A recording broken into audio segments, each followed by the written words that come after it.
Welcome back students. I am back. I am doctor Deepak और हम पढ़ेंगे बायोलॉजी। बायोलॉजी में हम लास्ट लेक्चर में जो पढ़ रहे थे वही चैप्टर कंटिन्यूएशन में रखते हैं, cell the basic unit of life. अब हम इसमें पढ़ चुके थे बेटा, लास्ट चैप्टर जो लास्ट में हमने जो पढ़ा है वो है प्रोकैरियोटिक सेल्स। अब प्रोकैरियोटिक सेल्स होने के बाद जो नेक्स्ट टाइप के सेल्स आते हैं वो हैं eukaryotic cells.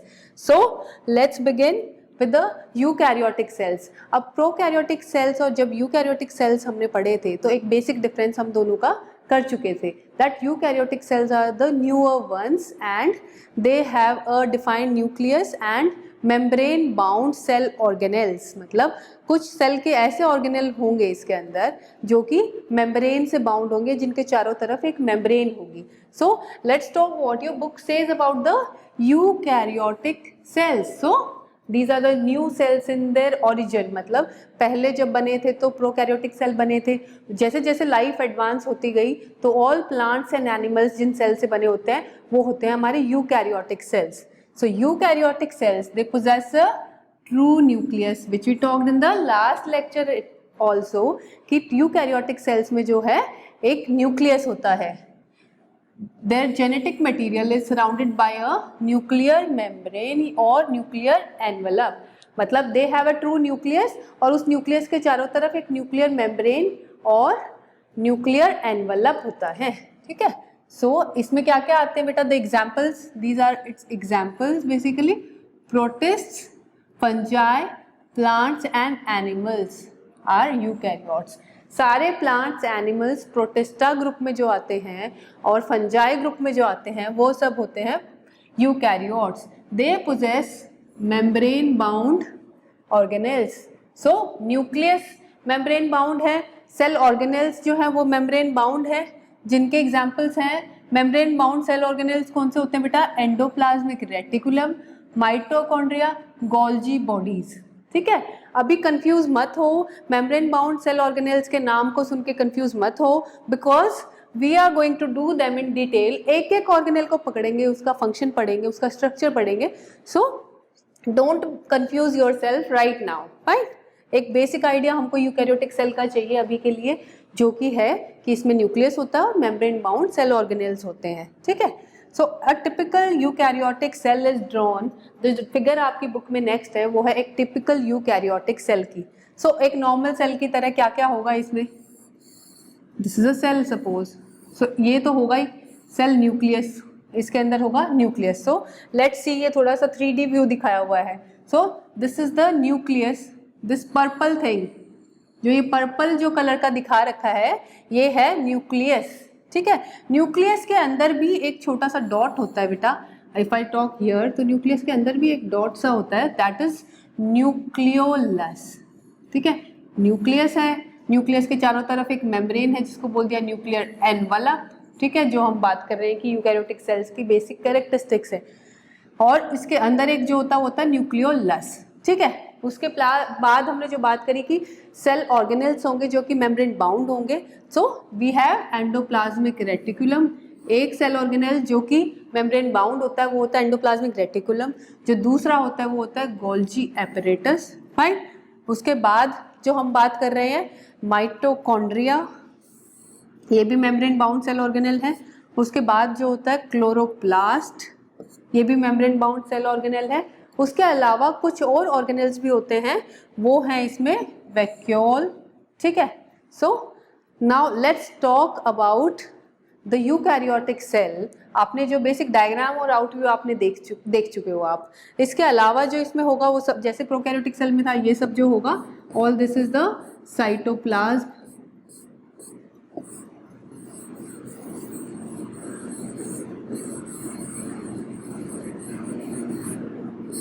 this is the nucleus,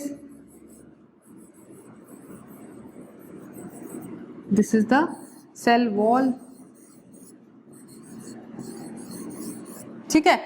all this will be there बेटा, ये सब चीजें तो होंगी। इसके अलावा जो होंगे वो हमने मेंशन किए हैं इसमें। सो लेट्स मूव अहेड कि और हमें क्या क्या पढ़ना है। So all eukaryotic cells typically have, जैसे हमने प्रोकैरियोटिक सेल्स में बात की थी कि एक एक ऑर्गेनल को हम पकड़ेंगे, एक एक स्ट्रक्चर के एक एक पार्ट को पकड़ेंगे और उसको पढ़ेंगे, ठीक है। सो यूकैरियोटिक सेल्स की अगर हम बात करें तो नंबर 1 पे जो हम पढ़ रहे हैं वो है इट्स सेल वॉल, ठीक है। सेल वॉल प्रोकैरियोटिक सेल में भी होती है, यूकैरियोटिक सेल में भी होती है, but there is a little difference, दोनों की सेल वॉल में थोड़ा सा फर्क है, ठीक है। अब वो डिफरेंस क्या है वो आप अभी पढ़ेंगे तो आपको पता लगेगा। Plant cells are surrounded by non living, this is important कि plant cells, fine, not the animal cells, ठीक है, प्लांट सेल्स में ही होती है cell wall. So plant cells are surrounded by, this is non living, मतलब ये living नहीं है, ये डेड है, ठीक है।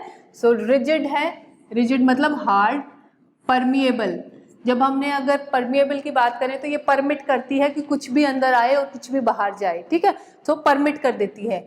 The outermost layer known as cell wall. So इस लाइन में बेटा 3 वर्ड्स इंपॉर्टेंट आ गए हैं। सबसे पहला है कि it is present only in the plant cells, fine. दूसरा है कि इट इज नॉन लिविंग, ठीक है। फिर तीसरी जो कैरेक्टरिस्टिक है इसकी कि रिजिड और परमिएबल होती है। These 3 things are important in the first line of cell wall. Its function now, function क्या है इसका? Structural integrity, कि सेल का एक स्ट्रक्चर बना रहे, जो उसकी शेप है वो शेप बनी रहे, उसको कैसे बने रखते हैं? सेल वॉल की हेल्प से। और प्रोटेक्शन भी प्रोवाइड करती है कि डायरेक्टली सेल को कोई हर्ट ना करे, because it has a wall around it, ठीक है। अब ये it is made up of cellulose, composition is important, ठीक है, कि सेल वॉल किस चीज से बनी होती है? सेलुलोज से। Cell walls of adjacent cells, मतलब एडजेसेंट मतलब साथ वाले, सपोज एक सेल वॉल, एक सेल ये है और एक सेल ये है, तो ये दोनों की सेल वॉल जो यहाँ पे जुड़ी हुई है इसको हम बोलते हैं मिडल, मिडल मतलब बीच में, and lamella. So middle lamella से 2 सेल्स जुड़े होते हैं, ठीक है। सो द एडजेसेंट सेल मतलब आसपास साथ वाले cell are joined together by a jelly like substance, जो है ये जो मिडल लैमेला होता है ये होता है जेली लाइक, ठीक है। सो एक जेली लाइक सब्सटेंस से आपस में जुड़े होते हैं जिसको हम बोल देते हैं मिडल लैमेला, ठीक है। सो एक क्विक रिकैप करते हैं, cell wall of a eukaryotic cell. So eukaryotic cell में सेल वॉल होगी, प्लांट सेल्स में, प्लांट सेल में यूकैरियोटिक सेल्स में सेल वॉल होगी जो कि होगी रिजिड होगी और परमिएबल होगी और नॉन लिविंग होगी। उसके अलावा इसकी कंपोजिशन क्या होगी? ये सेलुलोज की बनी होगी। इसका फंक्शन क्या होगा? It provides integrity and protection to the cell, fine, ठीक है। अब 2 एडजेसेंट सेल की सेल वॉल कैसे जुड़ी होती है? मिडल लैमेला, जो कि एक जेली जैसा सब्सटेंस है। So this is the first part we have done of the eukaryotic cell. Moving to the next, the next is cell membrane. Cell membrane को ही बेटा हम कहते हैं प्लाज्मा मेम्ब्रेन। अगर कहीं प्लाज्मा मेम्ब्रेन लिखा होता है सो डोंट गेट कंफ्यूज, क्योंकि सेल मेम्ब्रेन का ही दूसरा नाम है प्लाज्मा मेम्ब्रेन। अब किस चीज की बनी होगी बेटा ये? It is made up of proteins and lipids. Proteins और लिपिड से बनी होती है, ठीक है।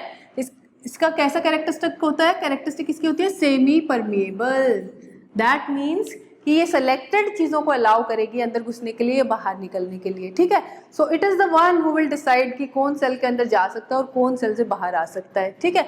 Which means that it allows entry and exit only of some materials, ठीक है।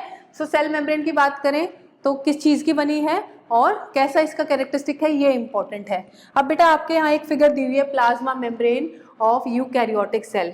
तो जो ये दिखाया हुआ है ये बेटा it is like, if I draw a simplified diagram, so phospholipid की बाय लेयर है,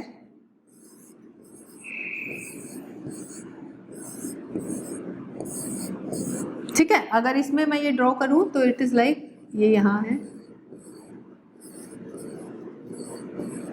this is phospholipid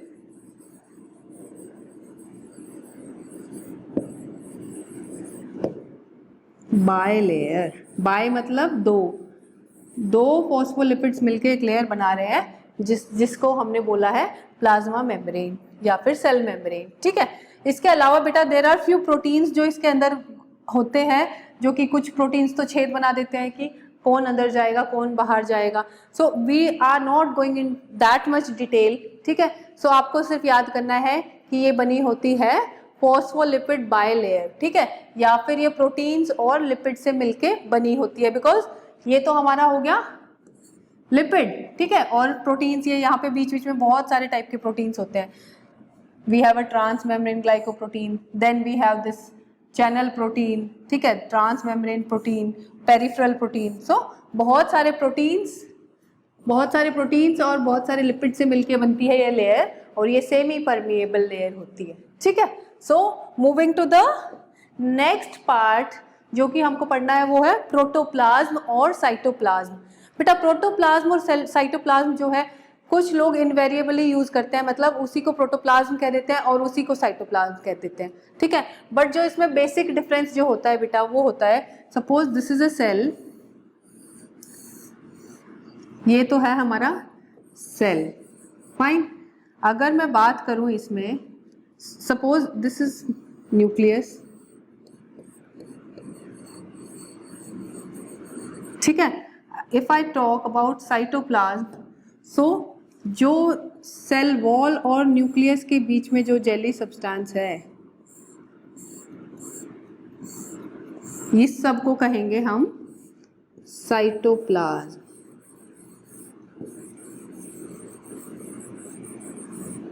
fine. And if I talk about protoplasm, cell wall के अंदर जो भी सारा सब्सटेंस है उसको हम बोलते हैं प्रोटोप्लाज्म, मतलब इसके अंदर ये सब तो आएगा ही जो हमने अभी पढ़ा है साइटोप्लाज्म का पार्ट, और न्यूक्लियस का पार्ट भी आएगा, ठीक है। So this green thing that we are drawing, this is the protoplasm.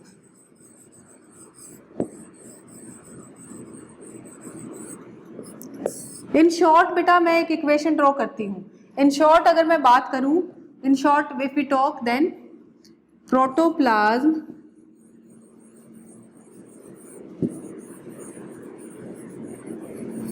is equal to cytoplasm plus nucleus, fine. So कुछ लोग इसको आपस में एक्सचेंज करके यूज कर लेते हैं। Protoplasm is the living material comprising cytoplasm and nucleus and other organelles, मतलब तीनों चीजें हैं, बस सेल के अंदर जो भी कुछ है वो सब प्रोटोप्लाज्म है, उसमें चाहे जेली लाइक साइटोप्लाज्म है, न्यूक्लियस है या फिर सेल ऑर्गेनेल्स हैं, फाइन। अगर हम साइटोप्लाज्म की बात करते हैं तो it has the fluid content inside the cell membrane, जो कि फ्लूइड कंटेंट होता है सेल मेम्ब्रेन को, उसको हम बोलते हैं cytoplasm.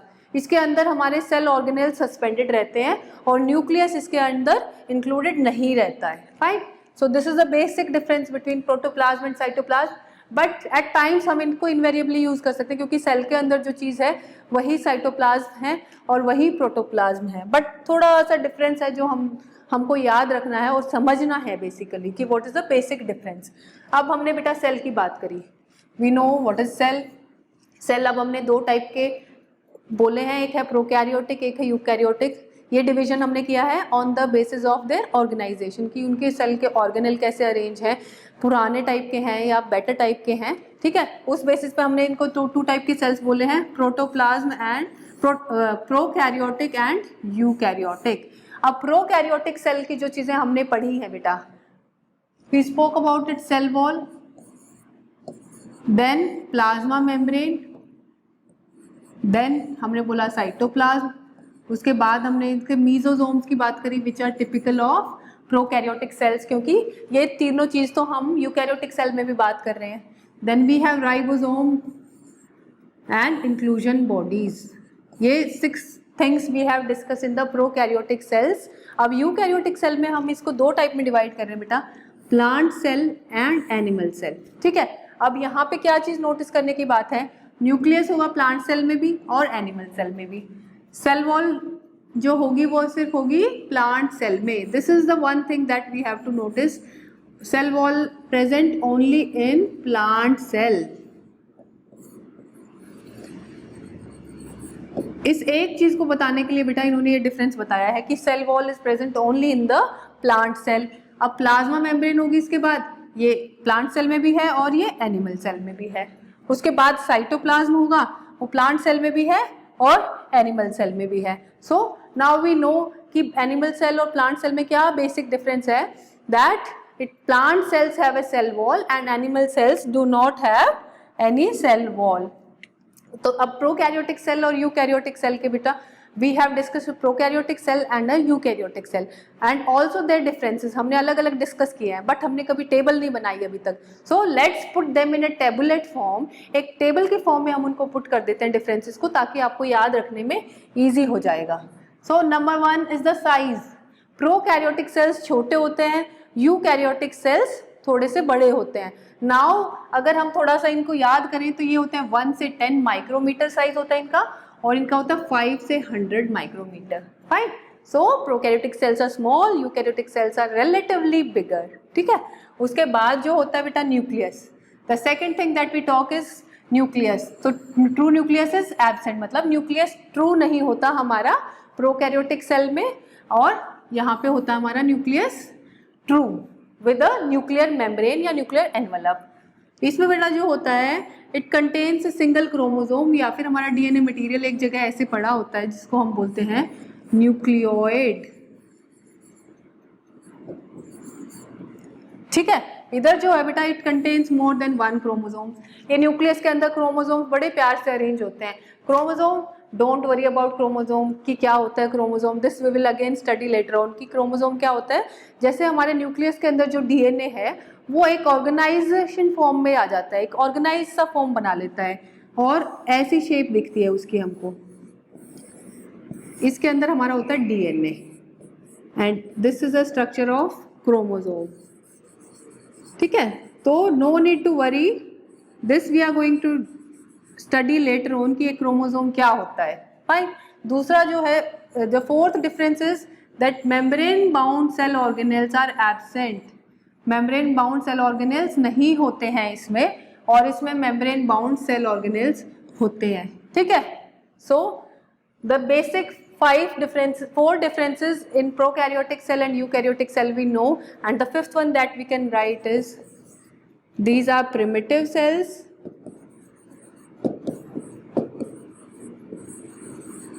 and these are better organized